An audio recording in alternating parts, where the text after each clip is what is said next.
Donna Schwartz here from the Everything Saxophone Podcast, and I'm with a special guest that I met for the first time at the NAMM show 2025 in Anaheim, California. Now, I met him at two booths.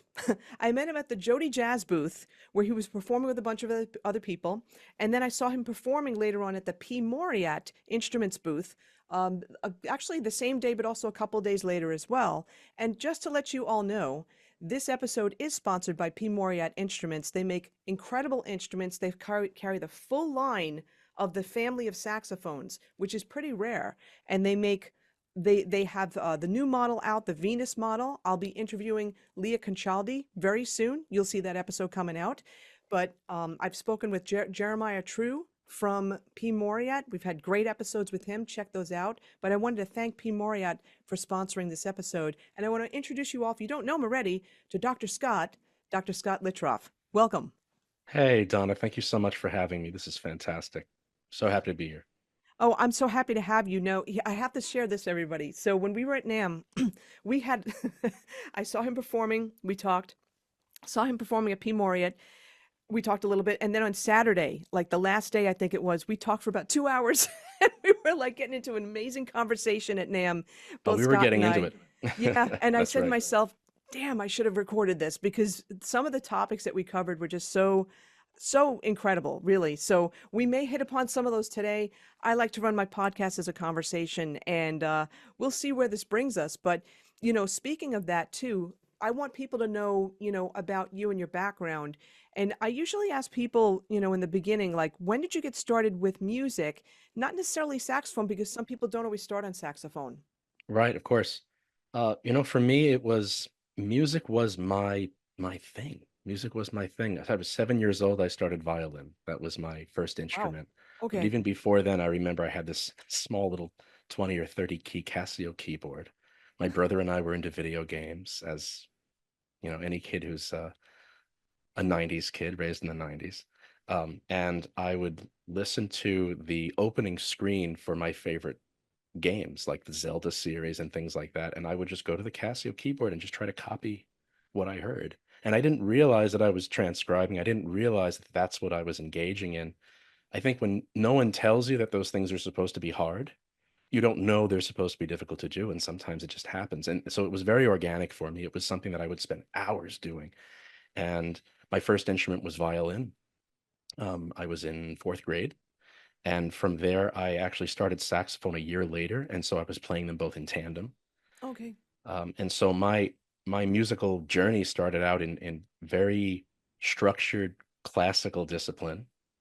I started private lessons very early on, and I mean that helps. It helps to have a great mentor in the beginning. I think that's what it's all about, is having mentors who excite you and people who you can look up to. And I certainly had that. I was very, very fortunate that in my school district, music was very strong from elementary school upward.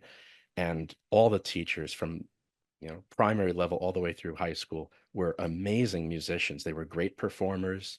They were fantastic teachers. All of my classmates and I, we, for example, in our elementary school, we all exited sixth grade knowing how to sight read incredibly well. And I don't even remember how he did it. I don't remember how it happened. And that's probably part of a testament um, to how well my teacher prepared us. His name was Glenn Scheid, and unfortunately he passed years ago, but he was my first mentor and really was, I think, the reason why I went into music. I was um, so inspired by him and supported in a way that I think I needed at that time. And yeah, I mean, that's really what it's all about, is having people that nurture that. And my parents were always very supportive. I did not come from a musical family, so to speak. There was no other relative who was a professional musician, no other relative who really even played an instrument. But I told them I wanted to play an instrument, and they said, "Okay, let's get you lessons." And they were fine with that, and they were very supportive. And that's also important, especially for a child, that something you're interested in, to have your parents supportive, and then to have mentors outside of that in a school district, and then to have uh, uh, a great teacher privately. That, I think, that's really what set me on that path. Yeah, for sure. And okay, there's a couple of things. First of all, where did you grow up? I grew up in Bethpage, Long Island. Oh, right, right, right. I forgot. You're a Long Island person too. That's Got it. right. I'm a Long Island boy. That's right. Yeah. I grew up in Noyd Park. So, yeah, the cool thing with most Long Island schools, except for Brentwood started instruments in seventh grade. But Right. most, especially Nassau County too, we would start instruments in fourth grade. And what's interesting, I grew up a child of the, well, yeah, I guess the very late 70s, early 80s, and all that kind of thing. Actually, 70s and 80s. And so there was no orchestra in our school. So there's just the band program. But I wanted to tap back into what you said about you were listening to video game themes and transcribing them. I have to share this because one of my students that I had a few years ago, he's now in the Los Angeles County High School for the Performing Arts with Alex Hahn, who's fabulous. He's an incredible player. Um, Mateo is his name, and I'm going to say his name because Mateo Bautista. This kid is going to be unbelievable. So I started him a number of years ago, and what he was doing, I started his older sister, and I started both of them by ear. I didn't have the reading at first, and which was a good thing actually. And he started transcribing those video game themes. And those themes, people, they're not easy. And it's not like you're getting the real saxophone sound or a real clarinet sound or a real trumpet sound. It's these electronic sounds that, sometimes they aren't inspiring, but the other thing too is those melodies are not that easy. And so he was transcribing these things. Some of these were in the key of B for an alto. Um, so concert D, all that kind of thing. And he was doing this, and that's what got him really motivated. And every week he'd say, Miss Schwartz, I transcribed this theme. And I'd be like, okay, let me hear the original because I don't have video games. And he nail it. He just nail it. It was incredible. So that is so funny, just the number one, the small world in terms of being from Long Island as well, but just the fact that the way you started pretty much too, and how that motivated you. Yes, and I remember my violin teacher, actually she was my violin teacher from age 8 through, well, maybe about 10 years. She was my teacher. Very Wow. strict. She had started the Long Island String Festival Association. Oh, Her okay. name was Patricia Rudolph. She Oh, was yeah. an amazing teacher. Her husband, her late husband by that time, was in the New York Philharmonic. She was just as successful in the music world and um, an amazing teacher. I remember going to her house every week and very strict. She would play things by the piano. I had to play back on the violin. We worked with the Suzuki method, although Oh, she did have me read the pieces. Now, for anyone who doesn't know the Suzuki method, this is a now very famous method created specifically for school children by a Japanese school teacher. I believe he was a doctor of education. Um, and the idea was that students can learn strictly by ear to play not just Mary Had a Little Lamb and Hot Cross Buns, but right. Bach solo partitas. I mean, this goes to such a difficult level. I mean, I believe the top book had something like the Mendelssohn Violin Concerto, and they would have these what they call Suzuki playdowns at CW Post Campus, where you would gather everywhere from high school down to sometimes 5 years old, just standing and barely playing a quarter size violin or less. And they would start from the most difficult pieces. And then whenever you came to pieces that you knew, you would have to memorize from that point down to Twinkle, Twinkle, Little Star. And by the end of the play down, you'd have dozens of kids, all ages, up on stage playing from memory. And I participated in that. So I had to learn early on how to play things from memory. But Patricia Rudolph, my teacher, she she did ask me to use the books as well. So we were not playing strictly by ear. I was still reading at the time because she didn't agree with the idea of only doing things by rote, but I was doing a lot of things by ear. And I really do attribute the way in which I hear things now and the way in which I interact, even with improvisatory music as well as classical music, to that experience and that structured experience of learning to use your ear and then going up on a stage and saying, well, it's a do or die moment. If you forget, well, you just have to kind of get back in. And it happened. Everyone would make mistakes, but it's just about going up on stage and playing sometimes very difficult pieces, but trying to play from memory. And so that I think that was a very formative aspect of my training at that point. Holy cow. All right. So here's another thing where there's a similarity. I was not trained that way. I was trained, here's your Breeze Easy book. Learn how to read Ah, and play breeze easy. trumpet. Yes. Trumpet at the same time. Good luck. Have fun. But after college and actually after my yeah, after my master's in music ed, I took a class, actually it was, during it, I took a class at Hart with Christopher Zara, Creativity Through Improvisation. And it totally changed my life because he was influenced by Dr. Edwin Gordon. I don't know if you're familiar with Gordon and like music learning theory and stuff like that. Somewhat, yes. Yeah. Okay. The whole idea is that he did extensive research from the ages of 0 to 9. He did extensive research into how we learn music. And so he found that from those ages, that's when we're like a sponge, most like a sponge when it comes to music. And the more that we're trained by ear instead of eyeballs first, the more we can internalize things. We can internalize tonal patterns, rhythm patterns, the whole 9 yards. And so that's what was going on with you.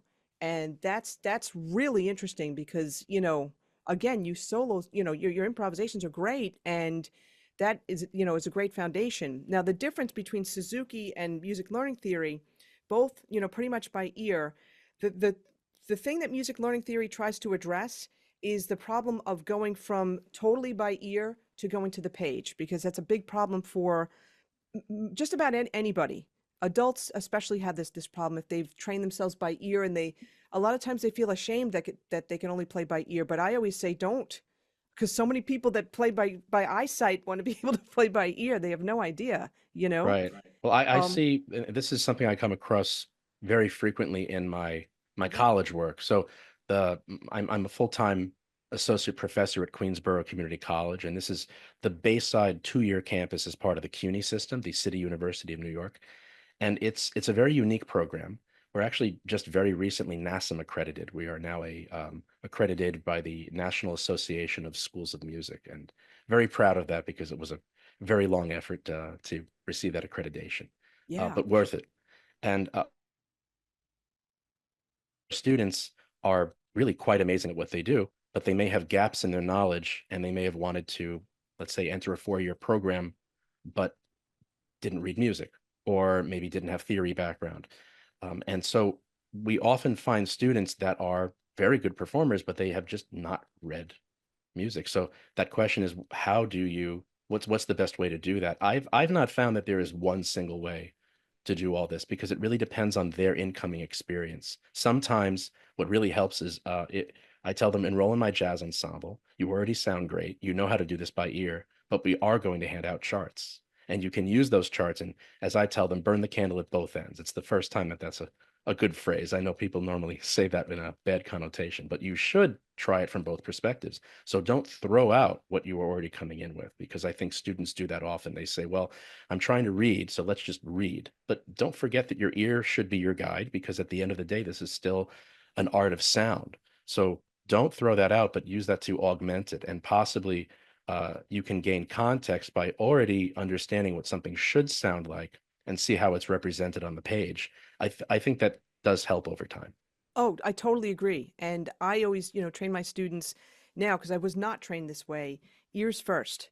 Use your ears to Hmm. listen. But Right. so many people, because of the way they were trained, to not necessarily use their ears and just read, it makes it so challenging. And that's why, like with a bunch of the music learning theory, it's a theory. So there are methods to it, and there are ways that we teach people to go from ears to understanding what they're seeing on the page, sort of like when people learn to read their native language and stuff like that. But this is so cool, just these different connections. And you're mentioning you're mentioning groups and stuff like that yes, I remember from being on Long Island for so long. It's so cool. So all right, so your elementary school, your teacher was a great mentor.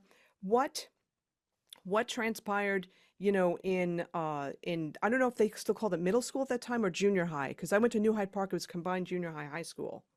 So we had a sixth, seventh, and eighth grade were a middle school in Bethpage, and then Got it. um, there was actually 3 elementary schools fed into one middle school, and then that fed into the high school. So the high school was a fairly small school.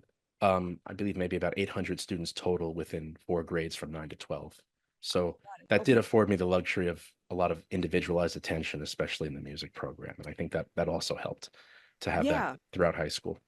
So what made you, okay, so you're going through school, all that kind of thing. You're playing saxophone, you are playing violin. What made you decide to go the saxophone route?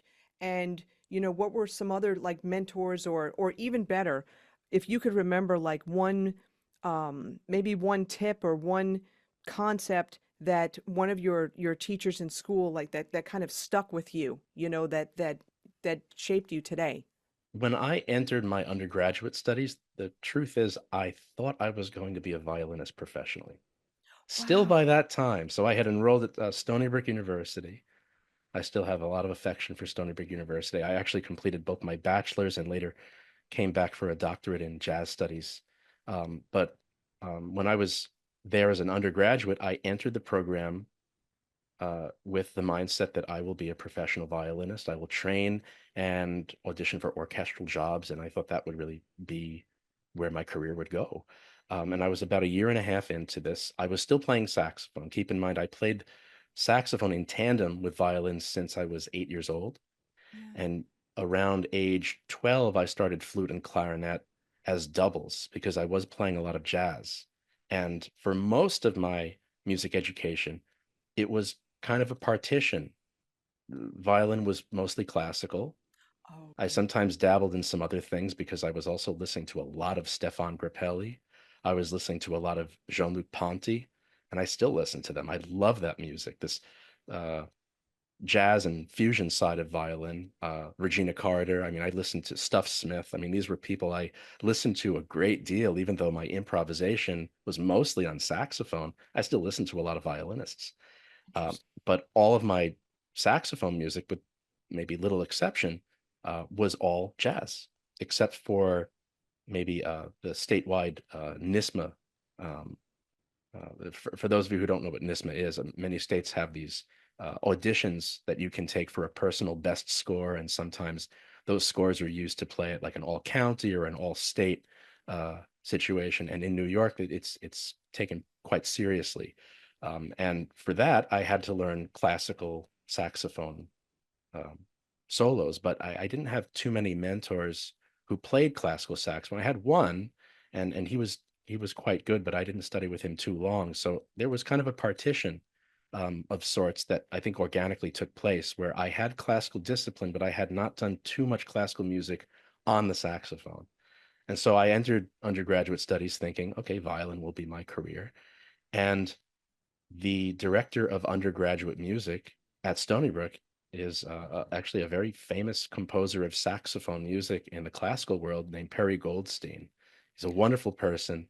He's a great musician, and his music I find is absolutely gorgeous. And he has this great marriage of jazz, and he loves African American spirituals and early blues, and he combines that with, I guess you would say, more of a neoclassical um, uh, tone to it, or maybe like a pantonal sound to it. And he told me, well, if you want to take lessons, I'll help you find a teacher if you want to continue on saxophone. And that sparked my interest of looking at saxophone in another way because I never had uh, classical training in such a serious way on saxophone. And once I did, I said, this is a different world. And I was already playing classical music, just not as much on saxophone. And it opened up a whole new world for me. And I had decided, this is really where I want to go. I'm feeling more of a passion with this than I was with anything else. And I still love the violin. I pick up my violin sometimes and play for myself. I play for fun. I wouldn't necessarily want anyone else to hear me at this point on Oh, violin, but uh, okay. I I I do love the instrument, and I think that the discipline that I gained from playing that instrument had a great effect on the way I play saxophone today. Even though they're physically very different in some ways, voicing on saxophone and finding where your throat should go is just as difficult as finding where your fingers should go on a fingerboard that doesn't use frets. It's a very difficult thing to master, and it's playing an instrument that's that demanding, and in a world where there's so many people who are great at it and so many role models to look up to, in a way that saxophone studies built their role models in the classical world over really a short number of years. there are so many method books that existed for centuries with the violin, these tried and true methods. And so um, the situation is different with saxophone today, and I think in a beautiful way. But it's, I think, the reason why I did not already look to saxophone in that way until I had a teacher that showed me, yeah, there's some beautiful classical music for saxophone. And of course, we say classical, it's a much wider berth stylistically than the classical period, of course, because Right. I'd like to think that if the saxophone existed during Mozart's time, we'd probably have Mozart saxophone concertos. I would have loved to hear that, but it's Yeah. just, victims of time, I suppose. I like the way you say that, victims of time. And look, I love the analogy too of, voicing on the saxophone versus finding, being in tune, intonation, and finding the pitch on the violin and also making it sing. It's not easy. People think, oh, it looks so easy. It's not. No, it's very hard to do, and that's why younger violinists, you'll see they have the kind of like pinstriping tape underneath the strings on the fingerboard because they need to be able to look at it. But ultimately, uh, to give an example, when I was learning to shift into other positions, which means bringing my hand on the fingerboard closer to the bridge, playing much higher tones, you have to know exactly where to move your entire hand. So you'd have a point that you can see with that pinstriping tape where your first finger or your index finger would go. And then you'd have the point where your index finger should go after you move. And so one way to practice it is you use the bow, you draw the bow across the string as you're sliding your finger up and down. And Mm, you're not going to do that when you perform, but you get to hear the difference. You get to make a connection between the ear and the finger. And I think that's what this is about with saxophone as well, especially for those who have uh, studies related to overtones and tone quality, and especially working with the altissimo range. I know I often get a lot of questions about altissimo because you hear a lot of my work, and I'm living up in that range quite a bit. And I've learned to be quite lyrical up there, and it's only because I worked at it. And I firmly believe that's when you hear any great musician, and I'm not necessarily saying I'm great, but you you're listening to hard work. You're not listening to talent, so to speak. I don't really like that word talent as much. I think it makes people sit back and relax maybe too much. But yeah, I just because worked at it, and you have to make a connection between your ear and your body, whatever that happens to be for your particular instrument, voice included. That's an instrument as well, of course. no, this is awesome. And connection between the ear and the body. And you know what, let's go a little bit off in left field here for a second. So, Sure. we're talking about the voicing and all that kind of thing. So when and also, I was listening to some of your music before we came on and also seeing you at NAMM. Yeah, you have no problem playing up into altissimo and it's smooth. There's no it looks natural. You know what I mean? It's just effortless, but it's not effortless because it took many years to get there. So like what tips would you have? Actually, before I ask that question, I wanted to make one statement too. A lot of people think that, they see a lot of guitar teachers on YouTube and then they want to play saxophone later on. And then they feel that when they play saxophone, it's like, okay, let me just look at the fingers and then that's going to help me to play. It's not paint by numbers. And, it's certainly not paint by numbers when it comes to developing your tone and particularly your range, when it comes to altissimo. So, like, what tips do you have for people that they are fairly solid with the range, the regular range of the horn, B flat to palm key F, let's say. I'm not even going to say the F sharp, right? They're fairly solid, but they just can't get the altissimo notes past maybe F sharp and stuff like that. How do you have your students work on something like that? Ah, okay. Well, what I often do, this is a little trick that I've found. There are some of the lower pitches that, for example, if you play what we would call theoretically the fundamental note, or in our case, just the lowest version of a particular fingering. So if you finger like low B flat on any saxophone voice, of course, that's the lowest note we can play. But if you're working with overtones, you ultimately want to be able to manipulate your throat muscles so you can play higher tones off that fingering. If you start with the fingering of low C sharp, I don't know why it is this way, but I've found that really whichever voice of saxophone I'm working with, it seems to be a fairly easy one to manipulate the throat to be able to play the octave higher. Yeah, I Now, agree. on saxophone, this is a bit different than some other instruments. our instrument does not skip any overtones in the overtone series. Whereas if you play clarinet, the reason why the clarinet isn't blessed with this octave key that we have on saxophone is because you press that key and it actually moves up an octave plus a fifth, which means it's actually skipping every other overtone. And so you can do this with clarinet too, but it's even harder. I mean, that's a beautifully difficult instrument. But on saxophone, we have every note in the series. So part of it is knowing what note you want. It is very helpful to hear the note that you intend to play. So when if you're just working with that initial octave, because sometimes that can be tough, play the actual note in the octave you're intending. So let's say low C sharp, play open C sharp, no fingers, just so you can hear it. So that when you go to that low C sharp fingering, you're keeping that sound in your ear. And I'm not saying that this is going to happen through osmosis.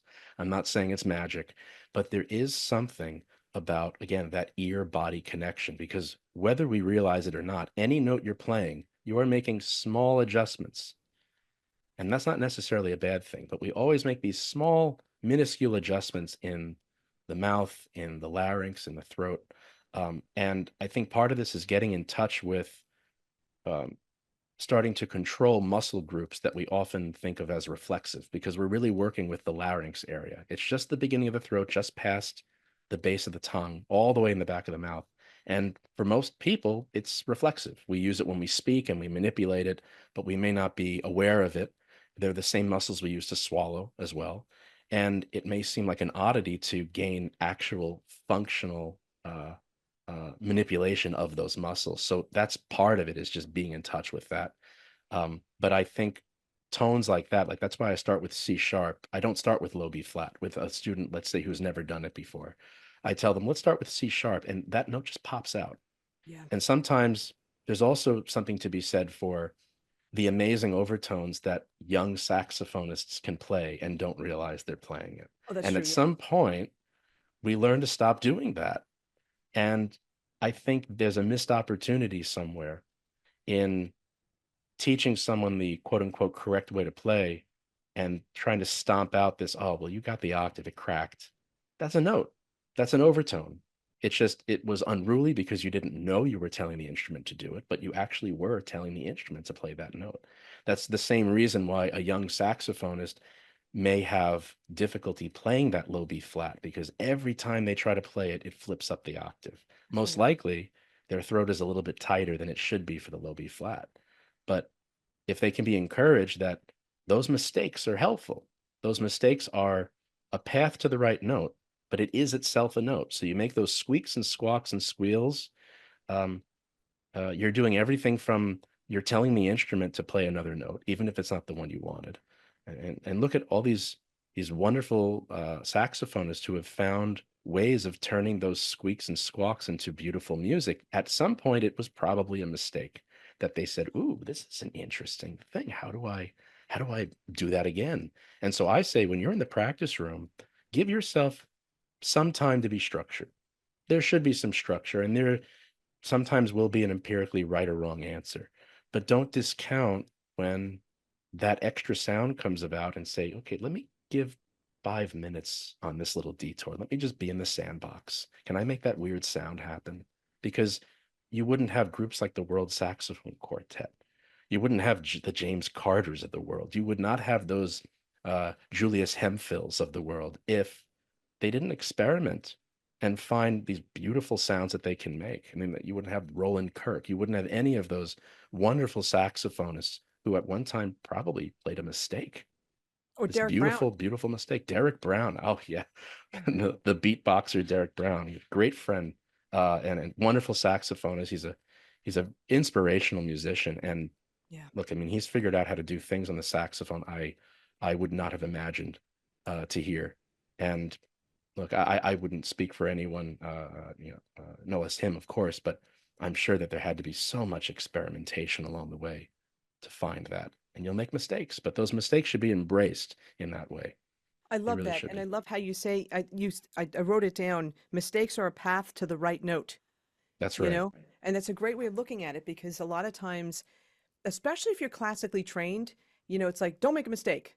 Yes, Especially right. depending on It's very binary in that style of music. And of course, I don't mean to knock it, because that that discipline is also a necessary part of that path. It's a necessary part of learning anything to be able to discern between those two. And I think that's the difficult thing, is to know, when should I be putting that kind of binary right or wrong disciplinary hat on when I'm playing, and when should I allow myself to veer off and take the musical scenic route and be in the sandbox and just play whatever happens. And I think if you enter a practice session with the mindset that both of those are valuable, I think that you're more likely to start disciplining yourself in a way where you give credence to both of those paths, because you don't have to choose. You don't have to be a musician who says, well, there's always a right or wrong answer, because we know that even in classical music, in general, I mean, look at the Romantic era, look at Expressionist music. No one is going to play Claude Debussy's music exactly as written. It was never intended to be that, but he had to choose what it was going to look like for the publication. But no one would play it that way, and that's not music. It's a roadmap, and some roadmaps are more detailed than others, but no roadmap is complete.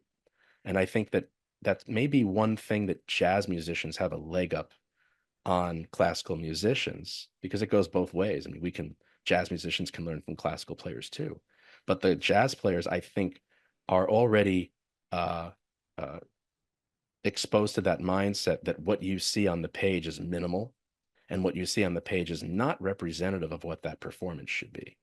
And there's so much more information to fill in, especially with improvised lines and things like that, that I think it becomes so apparent. But classical players can embrace that too. Of course, the notes have been chosen, the rhythms have been chosen, but not everything has been decided. And surely, even, you look at, let's say, a Bach violin partita. I've listened to dozens of fine players take those same notes and same rhythms, and they're different performances, and they're beautiful. And you can make a choice, right? So there's that spirit of improvisation, that spirit of being that musician in the sandbox, so to speak. We can all embrace that in different ways. I love this. This is so great. I use the sandbox analogy all the time with my students, and in terms of experimenting and stuff like that, especially with jazz and with a lot of adult saxophone players, a lot of adult musicians who have, always stared at a page, thinking that everything on the page, is played. I love how you said this. In classical music, that's not the case either. And like I think about like the trumpet concertos that I played, and Hmm. how different does Håkan Hardenberger play it compared to a Maurice Andre or a Phil Smith or a Bud Herseth, you know? And it's also the interpretation, the style, the different vibrato, the different types of attacks and releases and stuff like that. So it's going back to what you said before. I say this in terms of music learning theory. Music is an aural, AURAL, an aural art. But as you said, we listen to music. We don't look at a radio and read it. We listen to it, and everything Right. has to come from the listening. So I'm curious. So you're at Stony Brook, which, by the way, I went for my master's of social work there. So I love Stony Brook. It's beautiful over there. It's absolutely It beautiful. is this idyllic uh, little haven for so much creativity. There's a great art scene out there, a Yeah. wonderful little live music scene too, especially go out to places like Port Jefferson. It's a great place to learn. I found so much support there, and I still have a lot of love for that place.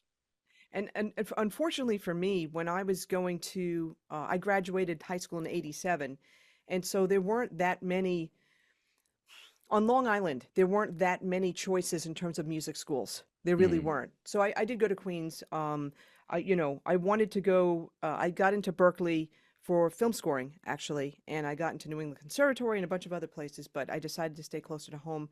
Um, not to be in debt for the rest of my life, because you understand being a QCC, it's a very sensible choice.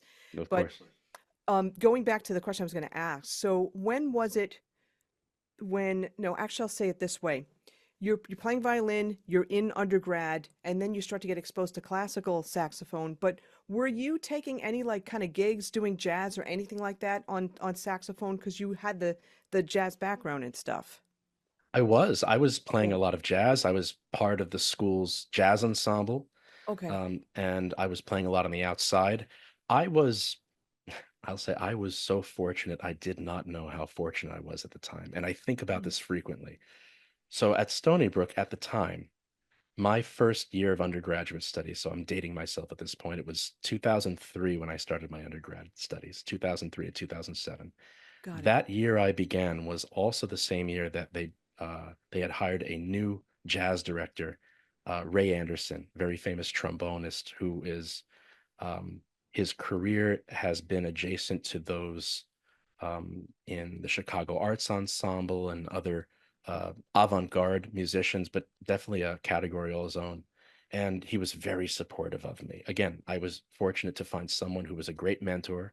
And I think in Ray Anderson at the time, what I found was someone else who said, it's okay for you to not have a category for yourself that you found, because that was something that I often lamented even by that time. I was training to be a professional musician and I felt like, well, I'm dabbling in this, I'm dabbling in that. I see that there's so many people that seem to have found their lane, so to speak, by the time that they were in college. And I felt, well, I have skill set here and skill set there, and I know for myself I need to learn a lot more, but what am I? I'm a musical platypus, and I maybe is that a bad thing? And he said, no, it's not a bad thing. You should just do all of it and find what you want and let the things that you don't find as useful, let them drop away. And the things that are more useful, keep it. And I'm happy that I had yet someone else who was telling me, you need to know exactly what path you want. You'll figure out what to do with it. And so I had lots of opportunity for me to keep playing classical music, keep playing jazz. And there were jam sessions weekly on campus. Oh, cool. And sometimes we were very fortunate because um, other very famous jazz and pop musicians happened to live in the area. We had, living in Port Jefferson, was the famous bassist Bakiti Kumalo, who played the bass parts on Paul Simon's Graceland album. So he was on that video for You Can Call Me Al. He was the bassist doing all that beautiful slapping. And I knew who he was. I mean, everyone knows that beautiful song with that horn line, but I don't think I really was mature enough to be able to appreciate these masters of music were living in the area and they all came to these jam sessions. So I was able to learn jazz, especially in the kind of organic way that people in years past would normally have to before jazz was in academia at all. That's the way you would learn. You would go to clubs, you would listen to people. If you were lucky enough back in the day, and we're talking about maybe between the 20s and the 60s, you would maybe find a mentor, but that was difficult to find. People didn't really give this information up to others very readily. That's We have true. more instances of people learning by, kind of like the Charlie Parker story of listening through the back door at a club because you're too young to get in. And but for me, I was able to go up at a bandstand, probably fall flat on my face many times. I'm sure I did, and receive encouraging words and saying, "Oh, we'll try this and that next time," and wanting to play new tunes. I mean, that's how I learned the more difficult standards. Every week someone would want to play Spain or a tune like that, and I was daunted by it. But I said, let me go up and try. And so I never had that kind of apprehension because it never seemed like there was a need for it. There was never a need for me to say, well, maybe I'll fail, because it was obvious that I was in an environment where the stakes were so low. You're just playing in front of friends. Everyone's having a good time. Wow. And so I think that really set me up for uh, this performance philosophy that I have now, which is that even if I'm playing a piece of classical music, I know that it's more structured in that way, but I can calm myself because I've been in that situation so many times and say, well, at the end of the day, it's not going to be perfect. I'll practice for perfection, but I'm performing to try to connect with someone. That's what I want. I want to connect with people when I perform. And I think there was a time when I I didn't understand the wisdom of, for example, Yo-Yo Ma telling people that he's waiting for the first mistake in his concerts to then have a good time at his own concert. And I thought at the time, like, what do you mean by that? But now I understand, because it's not going to be perfect. You're never pitching a no-hitter. And so just have a good time with it. Try to be as perfect as you can in the practice room, because there's an aspect of music where you are a technician of sorts on some level, but it's not the culmination of who you are as a musician. We're an artist. Try to connect. If you connect with people, you'll feel it and they'll feel it. And now I am much less inclined to care whether someone has played something perfect according to the page. I want them to connect. I want to hear something that really comes from them that seems sincere. And if they want to try something new, fine. It's okay. If it doesn't work out this time, maybe I'll hear you next time. And I like to be part of that. I want to cheer someone on. I never want them to fall flat on their faces. I want everyone that I'm listening to succeed, but it's never going to be perfect, and that's fine. This is awesome because I have to tell you, you are lucky because a lot of people have not had that kind of experience, you I know. know. I realize it, yeah. Um, yeah, yeah. I mean, anywhere. But some people have, which is great. And I'm thinking to myself, and as you were saying it, like, maybe sometimes I did fall flat on my face, but I didn't have apprehension. And I'm thinking, wow, that's incredible, because for a lot of people, there's there's there's these stories, right? These legendary stories, and even, stories that come out today where it's like, oh, don't come up here unless you have, unless you have it memorized or whatever, or what you're doing, and we don't want you making mistakes, or you're gonna have stuff thrown at you and all that kind of thing. Oh, right. Like the sensationalized version of the Parker story. Yeah. Yes. He didn't, if I recall, he didn't actually ever have anything thrown at him, but there was this effort to stop him from playing when he kind of lost himself in the music and was maybe losing his way. But I remember the J.K. Simmons explanation that he had a cymbal hurled at him. I don't think that actually happened that way, but it's great for a movie, right? It's great to prove a point about someone who embraces negative reinforcement to a terrible degree. Almost like a what was, not Mr. Holland's Opus, the other one, with the, oh shoot, um I guess the actor that acts in like the State Farm commercials or something like that. Whiplash. That's it. Oh yeah, right. Yeah, Whiplash. that's what we are talking about. Yeah, J.K. Simmons, Yeah, great yeah, actor. Yeah, yeah. wonderful actor. Yeah, but of course, it proved a point. It proved a point for the movie. It certainly did. And I interviewed Greg Banizak, who's a great, another great saxophonist who plays classical and jazz equally well in the Cleveland area. And we talked about, he did extensive research on Bird. And there's a whole big YouTube, you could check that out on YouTube, but also check my podcast episode with Greg. Actually, I'm going to write myself a note right now to put a link to Greg, to Greg's podcast in the show notes for this.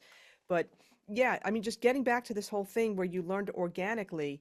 So it wasn't like you had teachers telling you, okay, you know, um, you're going to get the Coker book and, take these two patterns, learn them in all 12 keys, and then come back. So it wasn't necessarily that. It was more like you learned by the tunes. I learned by the tunes. There was some theory in there because it wasn't like it was all self-guided tours. It wasn't. But for example, there was a time when I found that um, I knew more performance-oriented information than I did theoretical. And that certainly was the case by the time I started my undergraduate studies. I find that it seems to be more common now that there are a lot of younger musicians that maybe they've found a way to access formal theory training, maybe through their schools or through private instruction, so that by the time that they are, let's say, in a collegiate program, that they already have a great theory background. I did not, but I didn't realize how much theory I actually did know when I started to study this. I already understood all of it. It's just I didn't know the names of any of these things. Exactly. Um, I found myself, I found myself using lead sheet notation in a classical analysis class. So before I would understand the Roman numeral to put underneath the chord, if let's say we were analyzing a Bach piece or what have you, I would actually be writing jazz chords above the music because that's how I understood it. My teacher said, "Why are you doing this way?" Because we're doing, and I told them it's the way I understood it. I already knew lead sheets. I just hadn't done the classical side of things in theoretically. But it was another instance where I saw on every level the supposed partition between these musical styles is a bit more of a fallacy than we think it is.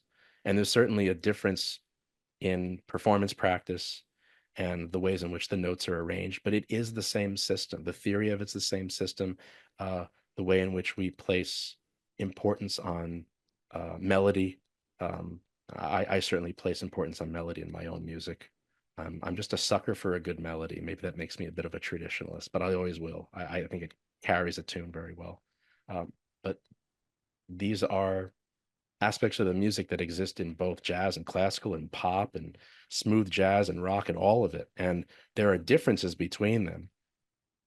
But if you look at those similarities to start, I think it makes it much less daunting to go from one style to the other. Yes, and actually, you know what's interesting too, what you're saying. This is actually a really good theme too, because it is bridging the gap between classical and jazz, but also other types of styles as well. The one pet peeve I do have though, I really truly do wish that in classical music, in horn parts, well, no parts really have chords on top. Like you don't see. I wish, in a sense, there were those types of things, in the scores and also honestly in jazz band charts too. For the horn players, the only time that they get a chance to see the chord changes is when they're soloing, if they have a solo in their part. But that's one thing I wish that actually, when publishers, when writers and all that kind of thing are making their music, to put those things in, or at least some degree of that. Because I think also, yes, I'm talking visually in a sense, but as you're learning, as you're studying, you could make more connections, and you could see how similar music is across all styles. It's interesting you mentioned this because I was just having a conversation with a friend a few days ago about um, pieces in the classical saxophone repertoire that require you to be able to read chord changes. Oh, okay. Things like the Phil Woods Sonata and some other beautiful pieces that require you to blow over changes at one point. And I think to the point that you made, it seems that whether you're dealing with, let's say, big band charts or um, uh, a classical score where like a sax player is sitting in, like, let's say, I don't know, the old castle from Pictures at an Exhibition or any of those classical pieces. It seems that the classical, or at least the traditional way of that classically minded way of seeing that your page only has a keyhole into understanding the entire piece because these are the notes that you play. These are the rhythms that you play, even though you are one small part of a whole. We're not often privy to the rest of that. And I think that's endemic to all of that music. It's not just classical music, because as you said, you'll have a big band chart and you'll still have to do a fair amount of research on your own to see how does my part fit in with everything else. And um, I think part of that is if you are of the mindset to want to understand your context musically, you'll be able to find it. The music is, I'm sorry, the answer to that is hiding in plain sight, so to speak. And it's a bit of legwork, but it's worth it. You'll learn a bit more about the context of what you're playing in reference to everyone else. And if you're trying to pick up that skill set, you may find that that may lead to you wanting to be an arranger or a director or a composer, because in order to compose well, you need to be able to see where all of those lines go, how they fit together. It's a very specific skill set, and one that, just like everything else, you need to practice in order to get better at it. So if you want to be a composer, when you study scores, you have to study how everything fits together. And if you're playing in a big band and want to know, well, I'm second alto, how does that have anything to do with the trombone parts, not even the other saxophone parts, or what is the rhythm section doing at that point? You can find it. You can find it. Ask to see their parts. Ask the director, hey, can I see the score? Because I think more often than not, they'll be probably just downright giddy to see that somebody else wants to know about that. I think that makes you a better band member. It's you understand context. I mean, for example, when I was in school, I had no clue what a bass player was doing. It was just sorcery to me. These Hmm. beautiful lines that a bass player would do. I was one of those musicians who would only really hear it when, let's say, the bass player stopped and I'd say, wait, something's off, or they played something that wasn't right, but I didn't really understand. And then I picked up I don't remember the name of the book, but I believe it was one of Victor Wooten's etude books, one of his early etude books that shows you how to make a basic bass line. And I played through the book on saxophone. Oh, And interesting. he starts out with Huh. a simple chord progression and just gives you whole notes. And then he says, well, let's change whole notes into half notes over the same progression, and then to quarter notes. And then here's a line. And I've done that in studying other instruments besides bass. I looked at the Oscar Peterson etudes, these beautiful but very, very difficult piano etudes. and play through some of the lines on saxophone, trying to understand how these other instruments, how their parts are arranged, how they may think about the music, because it makes you a better musician. And it can't hurt at the very least to look at how other musicians are thinking about the same chord progressions or the same melodies or the same harmonies. You have a lead sheet that everyone in a jazz combo are looking at, and they're all interpreting it very, very differently. And why is that? And just to dive into that, I think it makes you a better musician. Absolutely, to know how all the parts function. When you think about it, another analogy is you're on a baseball team, right? There's 9 positions there. And while you're not going to be a great pitcher if that's not your position, but understanding the role for each position and understanding how to shift for certain types of hitters and certain types of plays to be able to make double plays and all that kind of thing, you need to understand, from other people's perspectives. Exactly. And my interest in that has made me a better teacher, because if I'm in a jazz ensemble, I don't play guitar. I'm not someone who can then pick up a guitar and I understand voicings and I can help with that and I can help with a lot of it, but I can't pick up the instrument and say, I'll play this for you. I'll play the guitar part. Let's do a run. I can't pick up the bass and do that. Um, I can play some piano, um, but not, I wouldn't say, as well as some of the very, very talented pianists that have come through our doors. But having that context and being able to help them understand you're a part of a whole, whether you're a classical player or a jazz player, it's very rare that the music that you're going to do is always by yourself. And even if it is sometimes, um, it's uh, music is something that it may feel lonely when we're in the practice room, but it's anything but when we get to be on stage, right? It's the most social thing of all to, lay bare all of your artistic ideas, and you want to be part of a community, so when you have an opportunity to actually work with other musicians, maybe give some time to see what they're doing. It makes you a better musician no matter the style you're playing.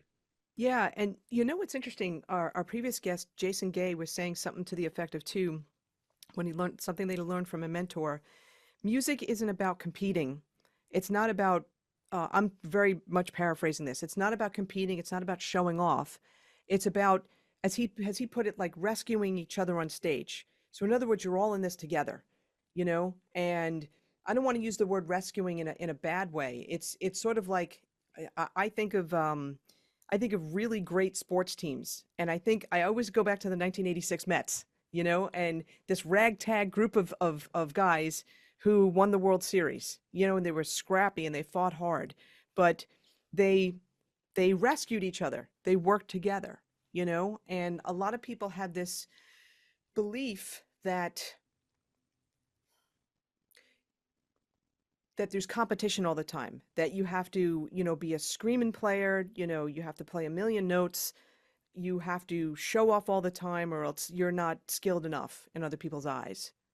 And I'm sure you get that kind of, I'm sure you have to deal with that belief with the students that you see at QCC.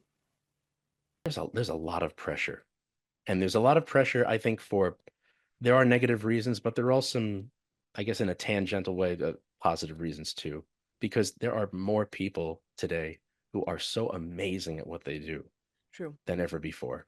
We can access the information so easily. I mean, even just That's the thing. this great podcast that you do and the videos that I mean, it's part of that community of being able to share these things, and people have taken it and done some wonderful things with it. But the flip side of that is that it does create a lot of pressure, especially for um, younger musicians who have uh, maybe not been established yet, are learning and have their role models, and they look up to these often monolithic figures of these musicians. I mean, take jazz for instance. It's um, for better or worse, in traditional jazz, you're still, no matter who is living legend today, and there are many wonderful, wonderful players today that I have so much admiration for, that the legacy of these musicians of those years past, that still looms so large as a source of both praise and also downright fear.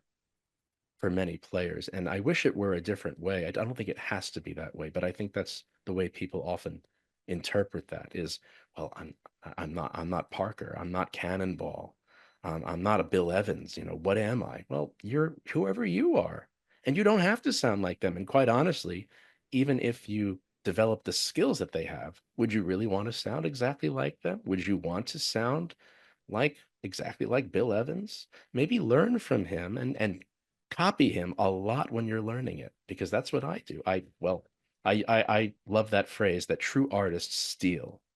Amateurs copy, but true artists steal. And I think in the sense that if you hear something that you really like but don't understand how to play it, learn how to do it.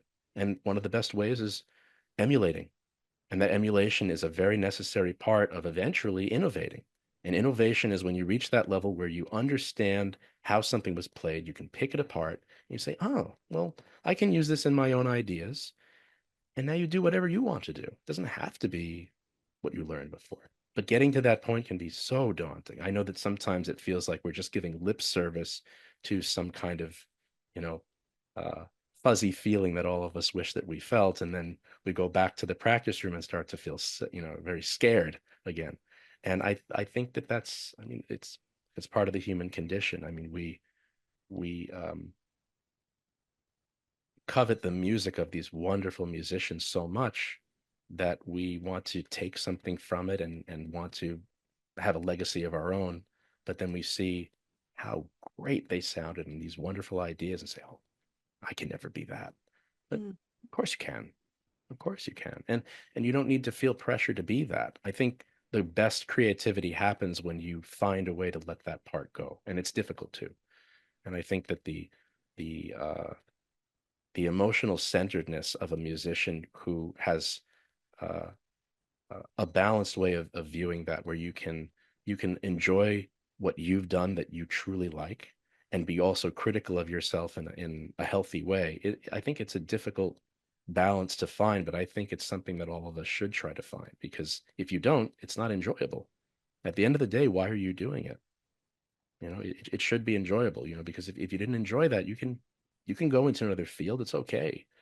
And there are many people who are wonderful at this and also choose to um, make a living another way, and music is in their lives. And I actually have a lot of students who do that too. But whatever your goal is, whether it's professional or I don't like to use the word amateur. I use the word amateur only in the sense that there are some wonderful musicians out there that just simply put food on the table with something else, and that's fine. But whatever Oh, your goal is, um, to find a way to be centered about it, so that you can listen to the Charlie Parkers of the world and people like that and gain something from it and not be worried that you're not going to be one of them. I love how you explain that. Having appreciation for what they've done, deep admiration for what they've accomplished. You also have to wonder, too, what was going on in their minds when they were in the practice room and feeling that same, possibly, that same sense of reverence and, wondering, my gosh, I'm never going to sound, like Lester Young or you know what I mean? That kind of Hmm. thing, or like Sidney Bechet or whatever the case may be. But I'm glad you said it the way you did, because they're these beliefs that just get passed around so much, where people feel like they have to sound like Charlie Parker. But the thing, I love what you said, and I say this to my students all the time too. Don't you want to sound like you? Why do you want to sound like somebody else? They've done it already, so Right. what can you contribute?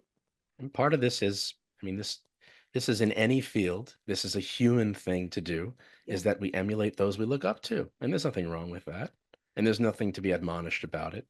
But it's also okay to not know who you are musically at any given moment. You're not expected to have to say, well, this is what I sound like. You'll find it.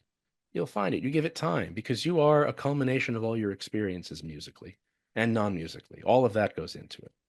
I really do believe that. I believe that um, it's not only being in the practice room that affects you. And I don't mean to sound too ethereal about this, but I really do believe that the way in which we choose to live and the way that we find means of dealing with the highs and lows of life, they all affect the way um, that we carry ourselves artistically too. I'm a firm believer of deterring the idea of the um, I guess, the romanticized view of the toiling artist, the Chopins of the world, for example. I think that those kinds of characters are very rare. And I think more often than not, people want to feel fulfilled musically and otherwise, and they want to be in a good centered place. And I think sometimes that can also be a difficult thing to reckon with young musicians who see these somewhat sensationalized views of, like you said, the lives of these great musicians. Um, but I think that the ones that I look up to the most are the ones that amazingly found a way to have all that, that they seem to have happy lives, more or less figuring out how they can balance all of that. It's tragic when they can't, but when they can, I think that's something to really admire, because you learn from the parts of your life that are non-musical too. You learn Yeah. from that family time, you learn from, being with other people, having human connection. I think for me, more than ever before, I feel like what I get out of music the most is the human connection that I get from it. Yeah. And you know what, you're making me think too, also the young kids that have been growing up, let's say since the 2000s, where they don't know a world without a phone, without a computer. And they're some of them don't even know about Charlie Parker and John Coltrane and all that. But what they do know are all the players that are, there's so many great players out there right now, right? But all the great players that they see on Instagram, on Facebook, on I guess TikTok. And there's also that mindset for them, those are their heroes. And that, oh my God, I'm never going to be that. Or I'm never going to not so much sound like that, but how can I be different? How can I stand out? Because there's that other. I think we spoke about this on that Saturday at NAMM, where the younger generations that are coming up, going to colleges right now, and it's all about standing out on social media and trying to be recognized and get the likes, get the followers, get the subscribers and all that kind of thing. There's that different pressure that people are going through that is unique to the times right now when you think about it, and I'm sure that, I'm sure you deal with that all the time. Yeah, it seems that the definition of what it means to be recognized, what it means to be accepted, and I Mm, think a lot of that is acceptance seems socially to come in the form, or at least is in the disguise of, that kind of success, getting the numbers and things of that nature. And I'm not trying to put it down, because we even had a discussion about this before we started, the great effort that's put into, for example, creating content that people connect with, that truly connect with. It's a great deal of work to do that. yeah. And I really commend when people are able to cobble all of that together, because it is difficult. But I think that is a form of acceptance that someone's looking for too. And sometimes that's hard to find, because, like you said, it's different today than it was at any other time. So the things we're looking for are the same, artistically, musically, otherwise. But I think the way in which we're receiving all of that information, because it's different, it's made that game different than it ever has been. But I think that what is the same is, from a musical perspective, um, when you have that time to, let's say, walk into that practice room, what I love about practicing is that's time that you have with you. That's time that you have by yourself.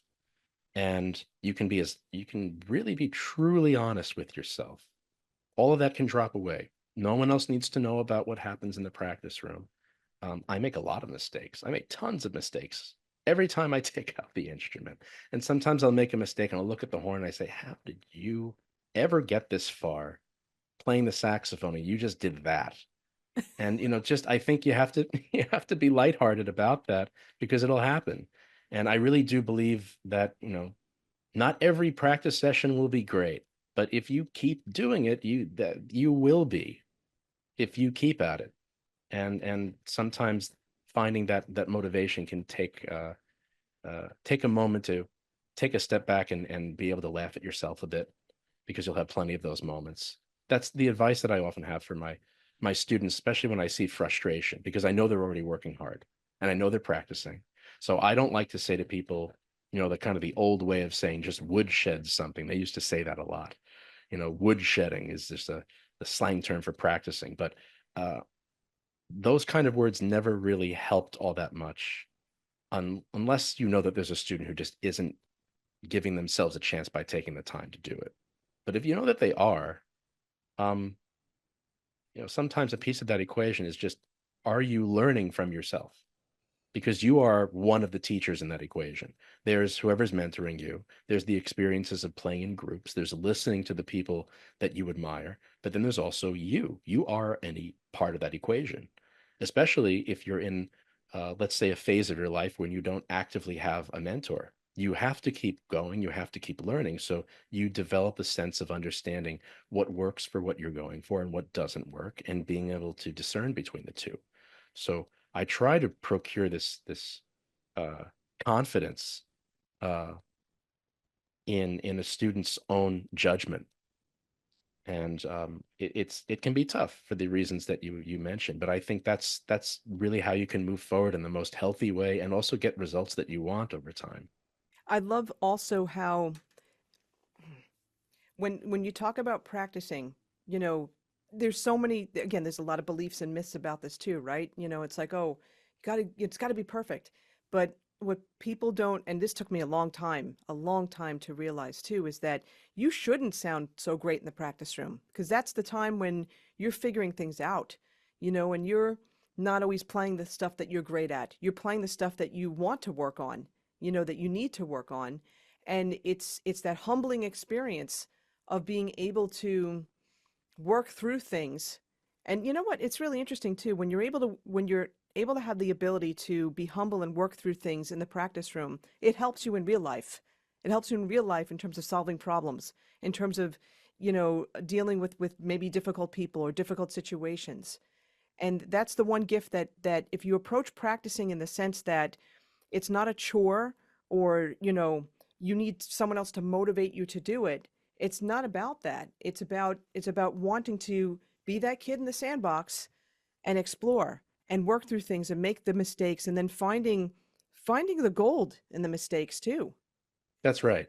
Yeah, I I find that my way of working with my students is, I just try to be as honest about it as possible. My personality is, sometimes I'm a little wacky. I tend to crack a joke here and there. Um, but I'm also dead serious about the art of it. And I think those two can exist together. For me, that's the healthiest way forward, because there's no reason why we shouldn't be able to be both. And when I find that there often, it's that pressure that students have of succeeding, and what they feel success is to them. um, the importance of having healthy practice sessions is great. It's not just making sure that you're doing it every day, but is healthy. For example, even knowing when to put the instrument down sometimes, I think that's also really helpful, because I would find, maybe even more so with instruments like piano, for example, not to pick on pianists, but I remember when I was in conservatory, my master's was at the Mannes Conservatory, Okay. and I saw I mean, what amazing musicians were there. Talk about not feeling that you belong, only because, not because people weren't nice to me. They were some of the best friends I've ever made were there, but I felt like, do I musically belong here? Everyone sounds amazing. That self-deprecation, you know, Yeah. kicks in. But especially with the piano students, they would be in that practice room for 10 hours a day, and sometimes longer. And I feel, um, how healthy is that? At Mm. some point, your mind needs a break. And we sometimes get into this rut where we feel, okay, put in the hours. And there's something to be said for that. But that's not the only thing that makes someone good. It makes you a bit of a technician, and there is an aspect of music like that. But you have to know when to put it down. You have to know when to walk outside. And to be able to balance the two can be tough. But I feel like there was a time in my life when, maybe about 5, 6 years, I was putting in maybe 6 to 8 hours of practice a day. And at that point in my life, I felt like I needed that. I needed to know what it felt like to do that. And I would say that there were some gains that I made, but not necessarily more than if I had done half that a day. Wow. I think that it was a time when I felt a lot of pressure. And I think what really worked for me is not caring quite as much about where everybody else around me was. It took a while to find that because that's in my nature too, is to compare myself. But when I stopped comparing myself and said, so for example, we were talking about altissimo earlier. And when I really started to dig into altissimo was when I went to my doctoral studies, and I did not have a saxophone teacher actively during that time. I went back Oh, to Stony Brook. The jazz director over there is the great Ray Anderson, right. um, and he's a trombonist. And I was playing lots of different styles of music, but that's when I said, I want to learn this altissimo thing. There's some beautiful pieces I want to play, and I can't do it. And I knew what the technique was. I knew what the method was. And I said, okay, let's just do it. And I just kept my head down and did it. And I found a way to not really care so much about where everyone else was. And the way I feel about it now is when you're on stage watching a great musician, you have no clue how much or how little time it took them to get there. Someone, you have, let's say, two musicians who have equal facility, and maybe one did it in 1 year and the other one did it in 10 years. It really doesn't make a difference. At the end of the day, they can both do what they wanted to do. And the audience just feels great music and hears great music. And I feel like if you allow yourself to let go this idea of competing, not just to be great, but when will that greatness happen? It's hard to do, but that's also going to make those practice sessions better because I think it's a distraction, whether you're practicing scales or whether you're learning a solo or whether you're transcribing something or what have you. Um, Being so worried about what's going to happen afterwards and when will I get there? I think that's a detriment to many artists, and it's something that will only add to that will only add to the frustration and I think add to the pressure because there's enough of that without us doing this to ourselves. Yeah, and going off of that too, it's people of all ages that feel that. And I speak with a lot of people that are, retired in their 70s, and I hear this so often. It's like, how long will this take? When will I get there? And the thing is that this is a journey. And we don't want to hear that when we're struggling. We don't. We Oh, want to right. we That's the just want to last get thing the you want to hear. Yeah, I When you know. say, I don't know where that end is, but I know that you're on the right path. That's not always very satisfying. Exactly, exactly. But I guess the thing is that, you're hearing me say it, you're hearing Scott say, you're hearing some of so many of the other artists that I've had on, or even music industry leaders on this podcast say it as well. It's a journey, and I always say, like, look at someone like Jimmy Heath, you know, look at Clark Terry, right? Even Doc Severinsen, all these people that have been playing into their 80s. Sonny Rollins would still be playing if he didn't have the lung condition. Mhm. He would definitely be playing. Would those people ever say that they're done? It's like, oh, I achieved it, Yeah, like what's the point where you say, all right, let's pack it up. I finished it. I mean that's it's inherent in this. I think any art or really anybody who has that kind of drive, um, I think things plateau. I think there's a set of plateaus and there are these bursts. I feel like we get these growth spurts artistically. Sometimes we will have a plateau and it just seems like nothing is happening. And then it just shoots up. And sometimes it can come from unlikely places. Maybe you went to a concert, you just feel really inspired. You get into the practice room, and for some reason, things feel a bit easier. Maybe you different mindset about something. Um, it could really be anything. And I think we have to be open to those experiences. And again, it's not a satisfying answer in this conversation for people who feel that. And I realize that. And it Yeah. may be this kind of eye rolling answer like, well, that's easy for you to say. You can already play all those altissimo notes. You can already play all that stuff. You already play both of these styles. But um, getting there is, I think, is it can be fun if you let it, and it can be incredibly taxing and stressful if you make it that way. And it's I think the way that you approach it and letting yourself enjoy every moment of it is really what it should be, Yeah, as for hard as that sure. might be sometimes. Yeah. No, for sure. And speaking about that too, let's talk about, you've been talking a lot about connection and balance and all that kind of thing, but let's Hmm. talk about connection, the human connection, And, recently you had the connection with Darren Rahn, again, a P Mauriat sponsored artist. Darren's been on the podcast many times. I usually see him at NAMM or at Spaghettini's down in Seal Beach in California.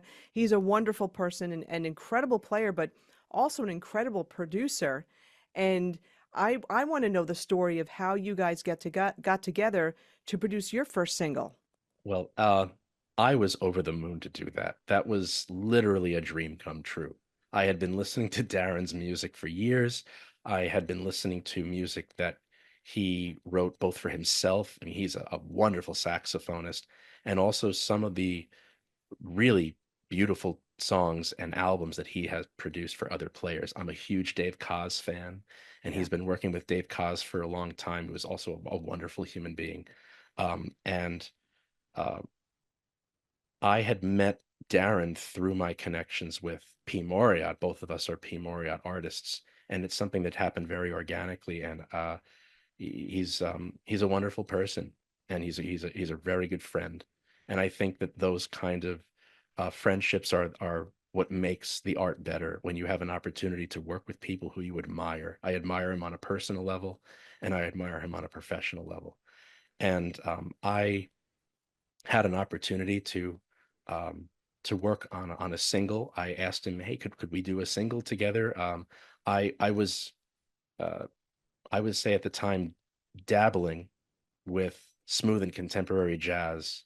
I've been doing it quite seriously for a while now, but at the time I was really at the front end of it, and he was very inviting and he was very patient, and I saw this as a mentorship and a master class. And based on the way that he spoke about it, it seemed like, hey, I'm working with a friend. And I saw it as, wow, I'm learning so much from him. And so we went back and forth with some ideas. And eventually I went out to his studio in Colorado. And by the time I laid down my track, what I thought was very smart about the way he works, and also this beautiful process that made things so simple for me. But by the time I came out, not only were all the other tracks laid down by that point, save for some other things that he may have wanted to add, but I think by then actually everything was laid down, including some 3 live tracks that I think there's live guitar, um, live bass, and live drums on the track. And wonderful musicians that he had for this, and it was really a pleasure. But he had also set um, EQ and enhancement on my sound before I even came there, I remember you so saying. that he could then tweak things to give me a much better idea of, this is in your ears as you're playing, is very, very close to what you're going to hear for yourself on the actual recording. And that, I think, is very different than the way a lot of other producers work. It's a lot of work on the front end for someone to do that. Um, to find a mix of different sounds, whether you're talking about reverb and delay and things like that, that in contemporary jazz are very important, because, of course, it's the player's sound that is the core of it. But then he has a wealth of knowledge of how to work with that sound and a player's style, and to come up with, um, let's say, a recipe of what other enhancements he would use that are both good for the style and also will complement a person's sound and help to bring out their ideas.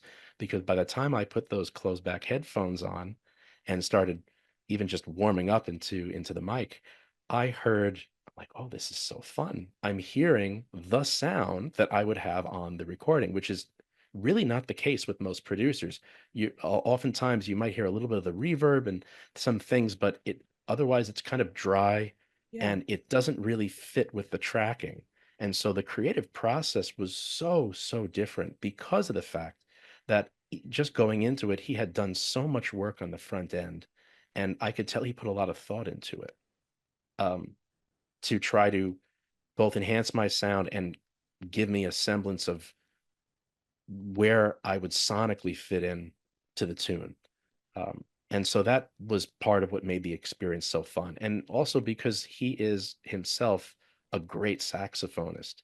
Um, the guidance that he gave me was something that really has influenced the way that I play these styles now. For example, how much air you might need available for one phrase, for example. Until I recorded in that style, I didn't quite realize just how much you really need to conserve and then also push so much air at that time in order to get your full tone into a setup like that. Um, I think classical players, for example, who come from another uh, another perspective, especially because the gear is so different. So in classical music, of course, those mouthpieces are made to bottleneck the air so much that you have a lot of resistance pushing back at you. And it's kind of in the same way of like what a clarinet would feel like, where there's so much pressure in the instrument. Naturally, it's always going to give you that kind of dark tone. But a saxophone, we have to create that, of course, a bit more. And so those mouthpieces help. But I was also on a journey of working with more open mouthpieces at the time. I was working on about a 6 to 7 tip opening, which is also already a bit more open than classical mouthpieces. But I had recently started to work on an 8 tip opening and started to work with softer reeds. And that was also on the advice of not only Darren, but some other um, really great players like Arno Haas, for example, Oh yeah. a wonderful player. And he's really a very sweet person and really giving of his time and advice. And And Jody, probably Jody Despina too, I would think. oh, Jody is a he is not only a musical powerhouse, but he has such a wealth of knowledge, not only as a mouthpiece maker, but also he is a fantastic performer. Oh And yeah. I love that he understands things from both sides of that equation.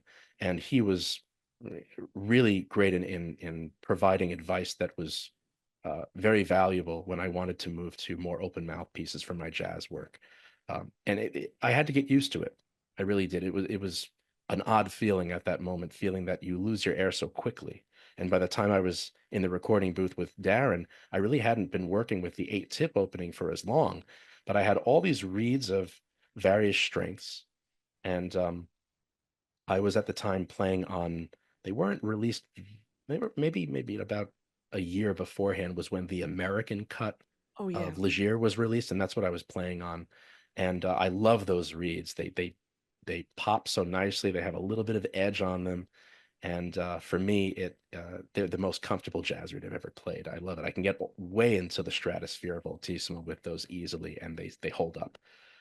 But I hadn't played on reeds that soft, and I had some maybe 2.5s and some 2.5s and things. I'm sorry, 2.25s. And I was playing on a bit of a harder reed, and Darren said, do you have anything softer? And I was thinking to myself silently, well, I do, but I don't know if I'm going to sound good on it because I hadn't really done it that much. And he said, trust me, go to one of the softer reeds, and let me listen. And I went to one of the softer reeds. He said, Scott, that's it, just stick with that reed. You sound great. Which And one? for Which me, one was it it? was, well, at that point, I had previously been playing on 2.75, Okay. and then I moved down a quarter strength, which Yeah. may not seem like much, but man, it was a world of difference. But I wasn't comfortable with it at the time. At least I didn't think I'd be. And he said, no, you have to allow yourself to get used to not only the physical feel of it, but also in your ears, you're going to hear yourself differently because those softer reeds buzz more. And you may Yeah. not necessarily be buzzing to the ears of any listener or even on a recording, but you should be aware that there's going to be a little bit of more of that in your ear. And I never thought about that. It's a practical Mm. piece of advice that he gave, but it was very helpful. And I have to say I'm very happy with the result. I was really happy with the way I contributed to what already was shaping up to be this really beautiful song that Darren had written for me. And that piece of advice it was quick, but I don't think he realized just how influential that was because it made me start to think about mouthpiece and reed combinations very, very differently in the jazz context. And since then, I've moved towards softer setups, but it takes a little bit of work. You need to be much looser with your embouchure. Not in the way where you have to change your embouchure shape, but you just have to be more aware that any amount of pressure from, let's say, what your previous comfort zone would be, might be a little bit too much for a softer setup. You're going to be pushing, just physically, you'll be pushing the reed up more easily toward the tip of the mouthpiece. So you just have to be a bit more delicate about that. And you let your air take control a bit more. So that consistency of airflow becomes even more important, because now you don't have the opportunity to, for example, bite a bit more on the mouthpiece to make up for what sometimes might be failings in your own airflow, which is something that when we have harder setups, we don't often realize that we may actually have inconsistencies in our airflow, inconsistencies in pushing the air at the same rate, the same intensity, um, or even maintaining a sense of intensity across different volumes. It's easier to do with a harder setup because you can use your mouth as a way to change what that momentary resistance feels like by pushing the reed a little bit closer to the mouthpiece. But with those softer setups, it feels like it's more naked, because now you really have to rely on your airflow, and any inconsistencies, they're heard as these jumps in the sound or these little blips, almost as if you're drawing a ballpoint pen across paper and the ball skips and that line isn't as straight as you thought it was, or the ink is not from one end of the page to the other because it skipped a little bit. So it's that kind of feeling sonically can happen if you're not used to it. But I think the result, if you're willing to work with it, especially in a jazz setup, I think can result in your sound just opening up, because you learn to push your air with much more consistency, not necessarily loudness. Sometimes you might have to play loud, but even at a softer dynamic, being able to control that air when you know that you really can't use your lip pressure or your jaw pressure to make up for what otherwise would be a failing of your air column. It's Wow. a different world. Okay, there's a lot here also to kind of unpack. And in terms of coming from, okay, playing classical saxophone, you also play jazz saxophone, but classical, usually the tip openings are much smaller. It's all about resistance. Yes. And even if, here's another thing too that people don't realize, if you're playing something like a soprano or an alto compared to a tenor, you've got that resistance also that's baked in. And so these are things that we have to think about when not only changing between different instruments, but also different styles of music. But it's also it's dealing with, yeah, when you have resistance baked into an instrument, you could last longer. Your air can last longer. It's But when you don't have that resistance baked in, you feel like you're blowing into a toilet bowl. You're essentially Exactly right. It's feel your air. and for let's say someone who either doesn't play saxophone or has less experience with the instrument, it would feel the difference between blowing into one of those small coffee stirrers and then blowing into like an empty paper towel roll, Yeah. because those jazz mouthpieces do not bottleneck the air. They let the air go through like it's water out of a faucet. And so you have to have so much air stored in your lungs. That's where the air pressure is coming from. By you having, it's for those of us who remember our middle and high school level chemistry, it's like Boyle's law of air pressure, right? If you have a more air stored in one area, that makes the air pressure greater, right? So if you have a lot of air stored in your lungs, it's easier to press the air out without much work, or without as much work, because the air that's in your lungs is pushing the air that's already going out. The less air left, now you have to start pushing with your diaphragm more. And that's also something that in general it's very hard to do if you haven't been doing it or if you haven't been thinking about it. But if you want to sustain a sound for, let's say a lot of people do overtone studies with long tones, right? So you might have an exercise where you breathe in fully and play for 4 seconds, and the same thing for 6 seconds, 8 seconds, 10 seconds, and you find it's harder. It's not just because you're running out of air, but it's also because as you run out of air, now you need to do more muscle work, and you actually have to press harder with your air, the less air that's left, just in order to maintain the same volume. And so being in touch with what you physically have to do as you're losing that air, that can be very uh, that can be a very challenging thing to negotiate. But that's essentially what we have to do. And then it becomes a bit more difficult when the mouthpiece has relatively less resistance when, let's say, compared to um, you know, a more closed mouthpiece, or a mouthpiece that's a darker sounding, more bottlenecking effect in the air, like a classical piece. That does aid in that. But what you're also sacrificing is, because it's always a trade-off, is that classical mouthpiece won't have the breadth of volume capability. It won't have as much breadth of sonic capabilities in terms of shaping the sound that you would have with a more open piece. But again, they're tools for different jobs. I like to think of it as I could take the handle of a screwdriver and I could bang it against a nail and I could put the nail on the wall that way, technically. But it's much easier to use a hammer. And so that's why I feel like, um, we were talking about advice for people who would like to embark on learning a different style other than their comfort zone.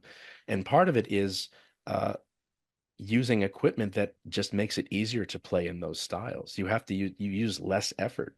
So if I have my jazz mouthpiece on, I can in some ways shape the sound to be a bit more classically minded, but it's not going to be nearly as effective as using the classical mouthpiece. And that's okay. There's not really such thing as a truly all-around mouthpiece for all occasions. There are mouthpieces that may, for example, you can find um, there's actually one of these beautiful mouthpieces that Jody makes called the Custom Dark. Oh yeah. Um, and it's a very, very dark jazz mouthpiece. I think it can make this really nice smoky tone, but I believe, at least on alto, he makes them in, he goes, I think, down to, is it maybe a 4? It's actually pretty closed for a jazz mouthpiece.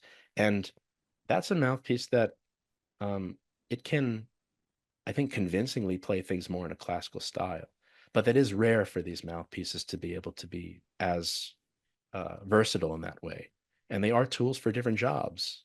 They really are. And that's okay. That makes your job easier. I think that any saxophonist should at the very least have two mouthpieces. They should have a reliable classical piece and a reliable jazz mouthpiece. Just starting from that point, because it just makes your studies easier. It Let's really talk does. about that. Yeah, let's talk about the gear. So, Sure. for a reliable classical mouthpiece, like what are you using, and like what would you recommend to someone just starting out? Yeah, let's talk it that way. So I play on the Rousseau NC4 mouthpiece. Okay. I really love the NC series. I've also played on the Rousseau Custom series, which was made for the 50th anniversary of the company, and they're very powerful mouthpieces. But right now I've been playing on the Rousseau NC4. And to give you a perspective, it comes in three tip openings. So the 4 is the middle tip opening. It goes Uh-huh. as low as the NC3 is the most closed. I Okay. think that I think those are great mouthpieces for all classical players. Um, I think that because there are options for tip opening, you can find that if there is, let's say, a particular reed strength that someone wants to stay with, and then find a mouthpiece to fit that, you can come from that end of it. Okay. Or if someone's just trying to find a particular tip opening and then wants to pair a reed strength afterwards, you can do that too. And that's generally the 2 points of view that players might have if they play mouthpiece X and they want to go to mouthpiece Y. You can either think of, well, I would still like to use the 3.5 reed. And so that kind of railroads you into going for a particular tip opening. Or you can say, well, let's try this tip opening and see what works with it. I think part of that may also come down to availability of materials and things of that nature. But of course, with so many vendors carrying everything, it's, I think, easier now more than ever to get whatever you need. Um, but I do know there are players that just for some reason they say, well, I want to always play in those 3.5 reeds. So yeah, you can find a tip opening that will fit that. I didn't really come from that end. I usually came from um, looking at the tip opening of the mouthpiece first. So I tried the NC3s and I like it very much, but I like that the NC4 I could play with a little bit more air thrown into the instrument. And that's one of the differences that you'll find with, if a mouthpiece is made really well, then the difference in tip opening, even though it will change how much air can be put into the instrument, the sonic capabilities of the mouthpiece should really be very similar. It should really be, so you go from a 3 to a 4 to a 5, provided that you're using um, comparably the same physical technique, because I think almost anything is going to make us change the way we're playing, right? But if all things are equal otherwise, I don't think that the tip opening of a mouthpiece necessarily would change the sonic effect from, let's say, um, an audience member's point of view. I think a lot of it comes down to the feel and the comfort of the player individually. So, provided you have a reed that works with a particular tip opening, you should be able to, let's say, if you had all the gear available for you to try things out, and let's say someone had a Russo NC3, NC4, NC5, three different tip openings, three different reed strengths that all worked for you, you should be able to sound more or less the same. It doesn't necessarily mean that you'll be as comfortable on all those setups, though. You see, and that's where the other factor comes in, is your own comfort. But those are things for people to consider, especially if they're wanting to try a different mouthpiece. But I say to keep an open mind, because let's say someone came from a very closed tip opening on a classical piece. It doesn't mean that you wouldn't find success with something a bit more open.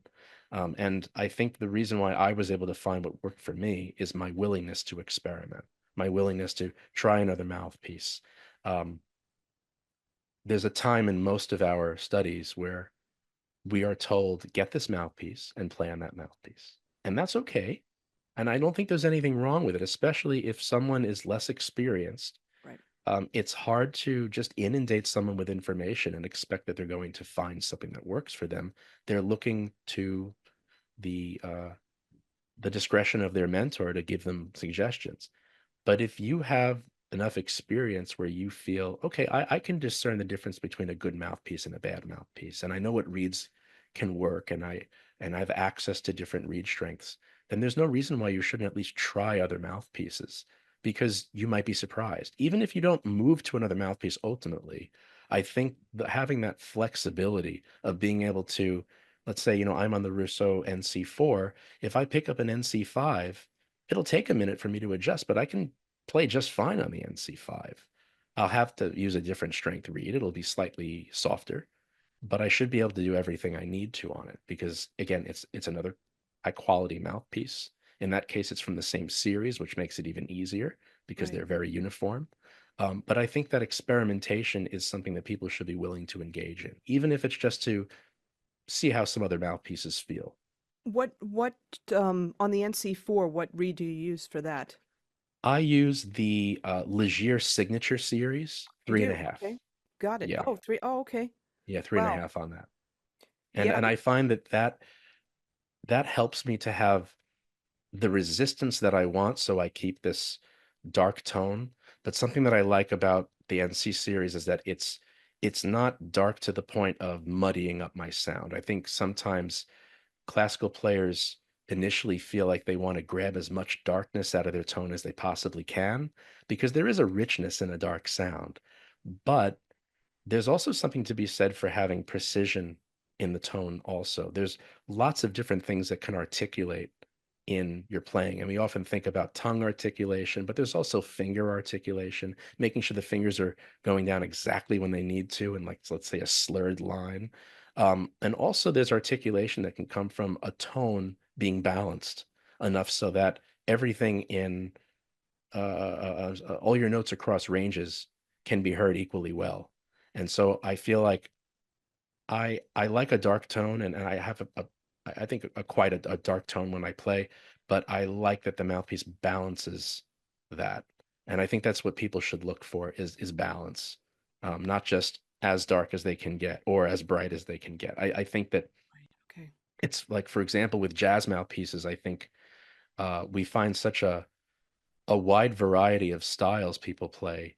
You might gravitate to Dave Sanborn, or you might gravitate to Cannonball Adderley, or to Sonny Rollins, and they all have very, very different sounds. They all exhibit such different tone qualities that I think it can be daunting in that style. There seems less conformity to what makes a good tone quality. Mm, And again, I would experiment. There are mouthpieces that are extremely bright. There are mouthpieces extremely dark. There are things in between. But I think as long as your sound can come out the way that you envisioned it, so that when you hear yourself, you say, yeah, that's what I'm going for. And that you can articulate, if I can use the term, all the sounds that you wanted from top to bottom, then it's the right mouthpiece for you. And so, for example, for Dave Sanborn, and very, very sad at his passing, and his music is such an inspiration for me. Um, it's not a tone quality that I go for myself, but I love how consistent he was with his tone quality. Mm, And it's obvious that he had a very clear idea of what he wanted to sound like. And so yeah. the mouthpieces that he used, I believe he played the Dukoff mouthpieces for a long time. Um, that um, that did it for him, and that's fine, and I think that's an important aspect of that is the way you sound should be the way you wanted to sound, and that can take a long time to find, but experimentation is really how you do But also, you said something really key, no pun intended, but having a that. clear idea of what you want to sound like. And the way that experimentation can also work with that is listening to all types of players, all types of styles. So, because we learn more from what we don't like than what we do like. And, listening to a wide variety of players, I think would be incredibly helpful. You also said too, and this is interesting as well, there really is a really wide range of sounds when you think about jazz music and popular music. Like compare a Paul Desmond with David Sanborn. I mean, it's just like Right, night and day, right. right? You Paul know? Desmond, Paul Desmond's solos were the first solos I ever transcribed, Mm. and I transcribed them completely to ear. I wasn't writing anything down at the time. It was this beautiful solo on Take Five, the Oh album yeah. version of Take Five from I believe it's from the album Time Out. And his sound, I think one of the reasons I gravitated to his tone was because it seemed like this middle ground between classical and jazz. A very clean sound, Yeah. almost this pristine tone. At times, it almost sounded like he was playing a soprano, like he picked up a soprano when he went to his palm keys. It's such a gorgeous tone he had, very pure sounding tone. And then you also have other players like I love to listen to Kenny Garrett, and I love this edge that he has on his sound. And it seems as if sometimes he'll growl, but sometimes it's just him. It's just he has this edge about his sound that is just this beautiful aspect to it, but it's such a different tone. But again, there's a consistency in those individual players. They obviously have aspects of their sound that they want to bring out.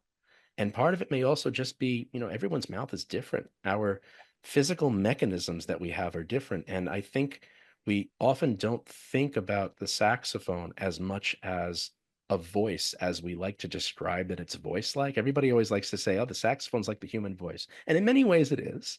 But when we, let's say, listen to a vocalist, someone can be extremely well trained in, let's say, an operatic style. The timbre of their voice, no matter what they do, is going to be the timbre of their voice. Those are the vocal cords that they were born with. Those are the vocal cords they're working with. And no matter what we do, you can go from one classical mouthpiece to another classical mouthpiece. You can enhance your sound, you can change certain things about it, but you should also learn to embrace what it is about your sound that makes you unique, makes you sound like you, because in that case, it really is like a voice. And I know that no matter what jazz mouthpiece, for example, I work with, I can work with bright mouthpieces, dark mouthpieces. If I work with it enough, eventually it seems to kind of even out and I start to sound like myself again once I really become comfortable with them. And that was when my experimentation led me to that conclusion that there is a voice that all of us have. And some of it surely is affected by the physical mechanisms we all have and the uniqueness of how our bodies are formed. But some of it may simply be the way that we individually learn to play, the way we feel when we play, the way we hear things. And you will sound like you to a certain extent. So be as comfortable as possible. But again, we talked about this earlier, embracing who you are as an individual and finding who you are. Your tone and your sound are going to be a big part of that. And especially on an instrument where you can take the exact same setup and have five players blow into it and hear what sounds like five completely different instruments, may as well be different instruments, that we should really embrace that whatever that core sound is, um, don't fight it, enhance it, find a way to bring it out in a way that makes you feel satisfied. But it's going to be there whether you like it or not. Um, all of us have that individual voice when we blow into the horn. That's great advice. And I want to backtrack a little bit because you spoke about that you use the uh do you still use the Leger American cut for so like for your jazz setup? What are you using? I do. So I still use both the American and the signature reeds, but once that American cut came out and I tried it on my jazz setup, I said, "Oh wow, this is it for me." The Yeah. tonguing was just so crisp, and I love that I can get a little bit of edge that I couldn't get on the signature, but I still use signature for all my classical work. Um, and so right now my setup is I'm using two different mouthpieces. I love them both equally, and I just kind of can't decide. They have different characters, but I play on they're both number 8 tip openings. One of them is the jet mouthpiece, Jody's jet mouthpiece, and not to be confused with the super jet, also a great mouthpiece, but very, very different. The super Yeah. jet is the metal mouthpiece, and significantly brighter than the other pieces in the line. But I play on the jet mouthpiece, which is a rubber mouthpiece, and I've been really enjoying the DV hard rubber Oh, yeah, me too. mouthpiece, which is based on the concept of the original DV with that secondary window. And I like that it's a bit darker than the jet mouthpiece. It has a lot of fullness, but if I push, I can get a little bit of edge on it, which is nice. And both of them play the altissimo that I love to work with so easily, which is great. At this point, I maybe call me lazy, but I just don't want to have to work for that.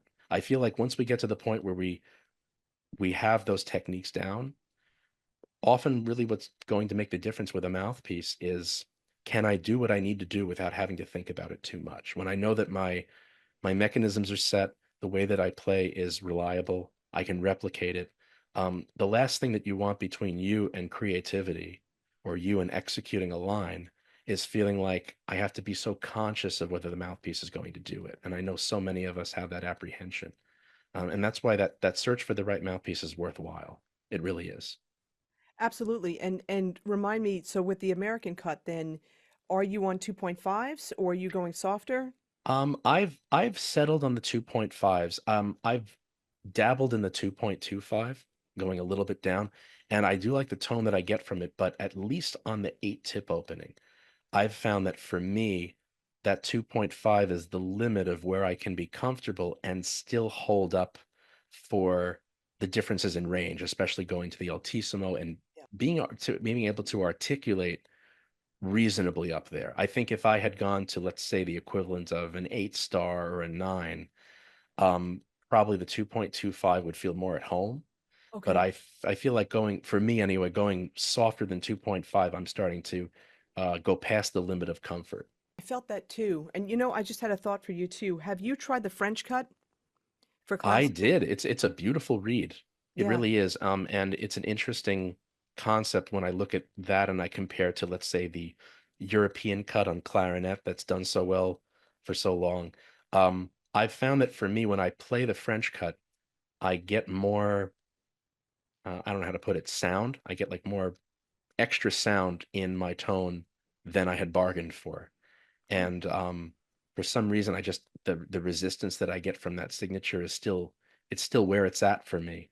But I know there are a lot of players who have really loved that French cut and have found that it answered something for them and provided something for them that they didn't find with other cuts. So I'm very happy that the options exist there, because it certainly was not intended to be any kind of a replacement for this signature, and it's another option. It's a different read. I know of a couple of people who use it on jazz. Actually, they really like French cut for their jazz work. yeah, For Jason me, Whitmore. I'll Yeah. be sticking with the American cut because I love that bit of edge I get when I push on it. Yeah, Jason Whitmore is one person where, I've interviewed him so many times for the podcast, and he was one of the people that helped to test out the French cut. And he was using the American cut, and then he switched over to the French cut because it gave more depth to his sound. Right. Yeah, it just fit. He has his thought process for his sound, is bright, but the French cut I think gave a little bit more depth to Yeah, it, I which is love really his cool. tone. I like He's a I great player. really enjoy his sound. Yeah, he's Yeah. definitely a great player for sure. Hey, Scott, since this episode's being sponsored by P Mauriat Instruments, you know what I'm really curious about? What drew you to liking their instruments, playing them, and what do you like most about them? Well, I have experience playing on vintage instruments and also new horns. So from high school through much of my studies, I was actually playing on a Mark VI for a long time. Beautiful horns. They're great horns. I mean, they're every bit of deserving of their reputation. Um, but at some point, I wanted to play on some more modern horns, so I was playing on. I mean, I kind of moved between a few different horns, and one day I was in a music store. It's probably a Sam Ash or something like that, and I saw a horn that had this beautiful. It turned out to be that vintage lacquer that they have, which I think is gorgeous because it's kind of like a matte lacquer, but it doesn't add a lot of weight. It's not very thick, so it feels almost like an unlacquered horn, which I love unlacquered horns. And I just asked to try it. It was an alto, and I wondered. I had never heard of the company before, Hmm. and it just sounded amazing, and it was effortless. It was so effortless to blow into this horn, and it had this big sound. It has a little bit of edge on it, and I just wanted to know more about them. So then I just kept going to a few other stores and trying them. Hmm. And I said, "Wow, these horns, there's really something to them. I didn't know the company." And then I had a friend come with me to a store, and they happen to have quite a lot of horns of different companies. And I said, I've never done a real blind test before, and I'd love to do one. And it was a really cool experience actually doing a blind test Wow, where that's you're not in cool. charge of what the horns are. It takes a bit of time, but man, it's fun. And if you have a saxophonist friend or a few, and you all want to go to a place that's amenable to just trying horns for a while, and someone hands you a horn, and they'll ask you what you feel about it and write it down for you, I think you'll be very surprised with what you like and what you don't like when you don't know what you're looking at. Because Wow. oftentimes, we're often told, depending on the community in which we play saxophone, what constitutes a good horn, what constitutes a bad horn. At the end of the day, if a horn works well, it works well. And all the horns that I liked the best were Mauriats, Hmm. every single one of them. And I surprised myself because I didn't know the company at that point. And when I was left to a real blind test, the response was beautiful, the sound was beautiful, and I found something in those horns, especially the malleability of tone quality, that I just didn't find with other horns. The quality is fantastic, really great builds on the horns, and I like that there's uh, the customization, so to speak, of having different options with whether it's different finishes or different plating, which I do believe changes the sound. I think a lot of it is differences in weight, differences in how much the horn can or can't vibrate with different lacquers and things of that nature. And the fact that they're willing to experiment with that and that they do respond to what players tell them about their horns. I fell in love with them from the first time I tried them years ago, and I feel like the quality kept going up and up and up and up because they listen to feedback. They listen to what the players say. And so I think that's a very important thing, and it's obviously been a recipe for success for them. Yeah, and so I'm curious then, which of you play the alto, tenor, like which models and stuff?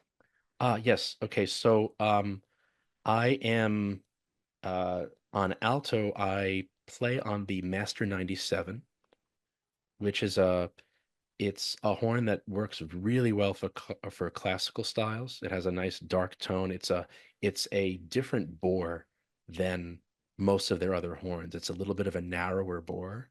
I Mm. believe it's closer to a French bore than, let's say, the wider German bores. And I think that has a bit to do with it, changes the resistance on the horn. And so it's really conducive to that kind of tone quality and resistance that you'd expect for a classical instrument. But I put my jazz mouthpiece on there and then I sound at home on jazz. So it's a very versatile instrument. Wow. Um, I also was actually one of the launch artists in the US for the Venus model. And so I've been playing on the what they call the Venus, which is it's a 95% copper body. and it's a very interesting horn. It has a very dark tone to it, but it projects quite well, and it has this very beautiful look to it. It's almost a reddish pinkish hue on the body, and it has silver plated keys. It's really a gorgeous instrument and plays very, very well. On soprano, um, I have been playing for quite a long time on what they call the System 76, which is one of the two flagship models that's existed for quite a while, and they they very successfully made both a straight and a curved version of that model, and I play on both of them, and I really do Oh, like playing on both. Yeah, sometimes I love to take out the curved, especially for my jazz work, because it has a little bit of a darker quality to it, and really sounds great. But I play on the System 76 for all my soprano work, and I love the feel of the what's called the 66, which is on the tenor, one of the two flagship models across most of the horns. I guess, except for an alto and tenor, would be the System 76, and the other flagship model is the on alto, they call it the 67, and on tenor, the 66. And got both it. of them have very similar key work, larger spatulas, um, a little bit of an extra room on the palm keys and things of that nature, and really robust sound. Um, and so I've really been very enamored with that on tenor. The 66 is definitely preferred for me. Um, but they all play fantastic. It's just finding something that works better with the style of music that you intend to play, because they do have some horns that are meant to be brighter and some that are meant to be darker. And that's why for my alto playing, that Master 97 does it for me, because it really is an all-around horn that's great for classical music. I'm curious when you're playing the tenor, the 66, Hmm. the bore size. I don't remember if Jeremiah told me. We talked about rolled tone holes versus drawn tone holes, and that's. I'll try to remember to put a link in the description. That was a really great conversation we had at NAMM Hmm. this year. The bore size for the 66 compared to like the Venus. I don't know if you've played the Venus tenor. Are the bore sizes the same? Do you know? I believe that that they're both the German bore size. Yeah. Got it. Okay. Yeah, Okay. they are. The difference with the Venus is that it does not have the extended bell. It doesn't have the extra flared bell at the end, whereas the 66 models, and that's including all the different finishes as well as the 20th anniversary horn, that very beautiful nickel plating on the outside. That's also actually a 66 body. It's a version of the 66. So those models have the wider bell at the end. The Venus does not. The Venus has a standard size bell. Got it. Thanks for explaining that so much. It's really great when you find, as you were saying, equipment that doesn't get in the way, and That's it right. sounds like you found, the P Mauriat horns, alto, tenor, soprano that bring out certain qualities that you want in your playing, and they don't get in the way. They only enhance. Right. And at the end of the day, a good saxophone should be one that's the materials should be good quality, the build should be a good quality, not only from the perspective of a player, but also from the perspective of a tech, a repair tech, because sometimes there are also horns where they may play very well, but with whatever the decisions were in making it, they sometimes can be a downright nightmare to repair and to maintain. And I'm happy to say that also in that area, the Moriarts really are very intuitively made. And so I really think that they really put their finger on the pulse of what a lot of saxophonists are wanting, and having those options to find something that fits your style. That's a great point. A great point. Let's talk about. All right, so you have your single. Remind us what your single is called, So the single is called Never Forget. and no pun intended. So when is that out now, or is that Yes, that okay? was released. Let me see, a little bit ago. It was November of 2023 when that first became available. Yeah, that's on all digital platforms. Got it. Okay. And were there? So you went. You did the single with Darren. Are there any thoughts in terms of like future projects of perhaps creating a full album? Absolutely. Absolutely. I feel Great. like at the time it was an idea where I wanted to gain more knowledge about the recording environment for this kind of music because I had recorded extensively in the classical setting, which is it's just a different animal. In the same way that for let's say traditional jazz, you'd be much more likely to record in a setting without any kind of sound isolation. You also tend to do that in classical music. Let's say a sonata with piano whether you're in a studio or on a stage, usually will be recorded with the saxophonist and the pianist right next to each other. And so there's a lot of sound leakage going on between that. And I think it affords some advantages and disadvantages. But I think part of it is also it seems to me the tradition of that expecting that live experience even on something that's recorded Yeah. um and I respect it, and I think it's a good challenge because in the state of recording technology at this point, these amazing things that we can do um, allow us to really shape things as much as we want without sound isolation in that way.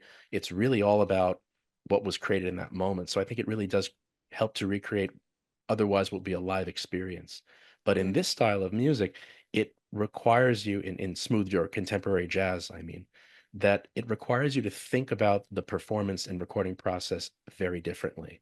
Because Darren and I had communicated back and forth for I'd say maybe a good 2 to 3 months between the time that the tune was really solidified, where we knew exactly what the format of the tune was, and when all the parts, the other tracks were laid down. And um, when I call something a rough edit, and that term is often used before it's mixed, but it sounded anything but rough by the time I was listening to it, even before I had recorded. I mean, this thing sounded beautiful and pristine, and it created such a great experience because I was practicing with that track.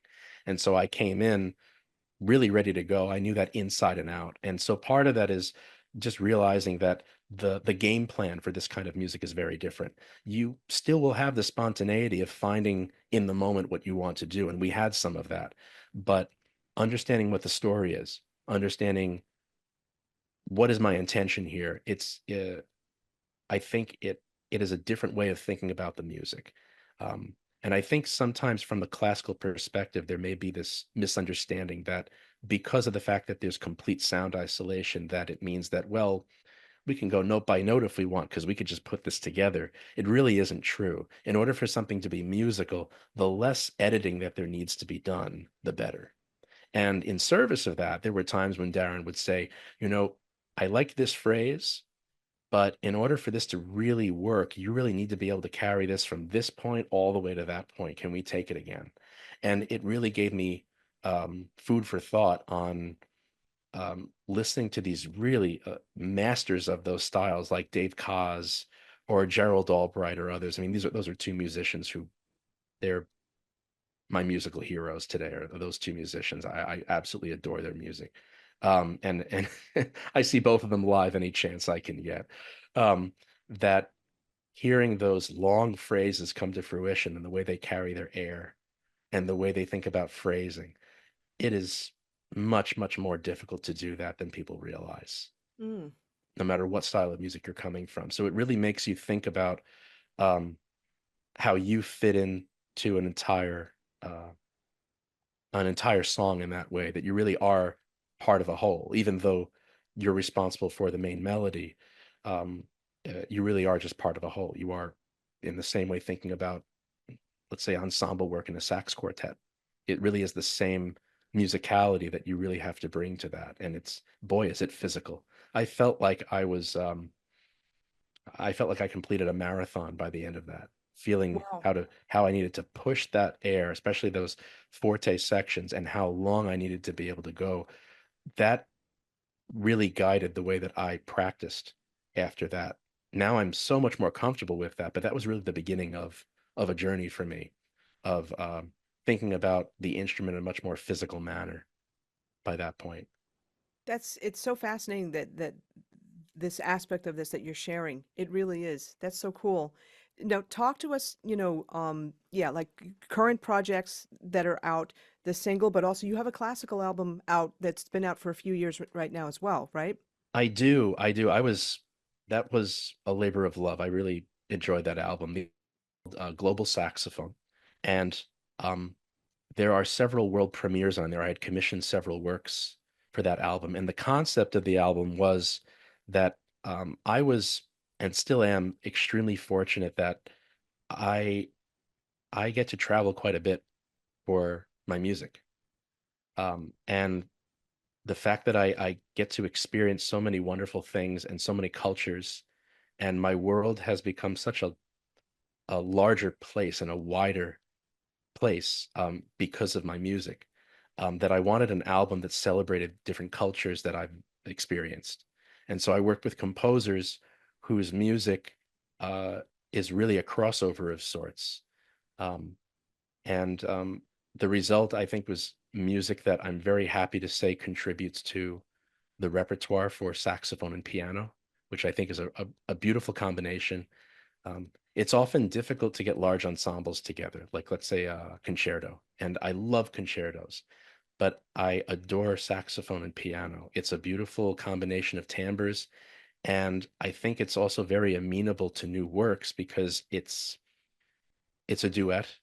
It's it doesn't have the kind of logistic issues of trying to get an entire orchestra together. And I think the gratification of knowing that a piece like that can be performed again and again and again, and also being able to share that with others who, if they feel something through that music, then they can access it without having to think about the logistics of an entire orchestra or an entire band. Yeah. um, I think that there's something powerful in that. So that's why I also wanted the music to be accessible in that way. And um, I was also guided by my love for melody. And I think a good melody, there's nothing like it.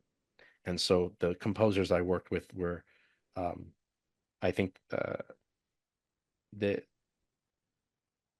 the pieces are pieces I all fell in love with. I really did, and it was a wonderful experience. It really was, and they're great people. I think I can't work with someone unless I connect with them on a personal level, and I really feel like it was a great experience. When it was actually recorded, it was actually during COVID.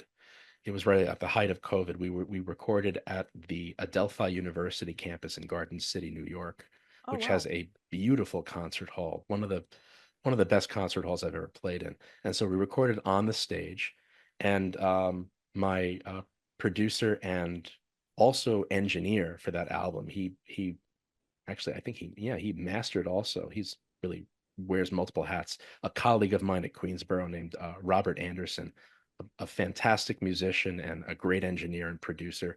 Um, we were all on stage. We got ourselves tested. We made sure everything was all right, and then we had special permission to come onto the stage, and it was over a period of 3 days. Um, and it was a great project.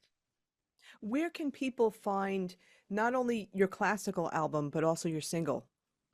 Well, they're both of those are the album and the single. They are available on all digital platforms, but I also do have my um, under my Spotify profile of Scott Litroff. You'd be able to find them there.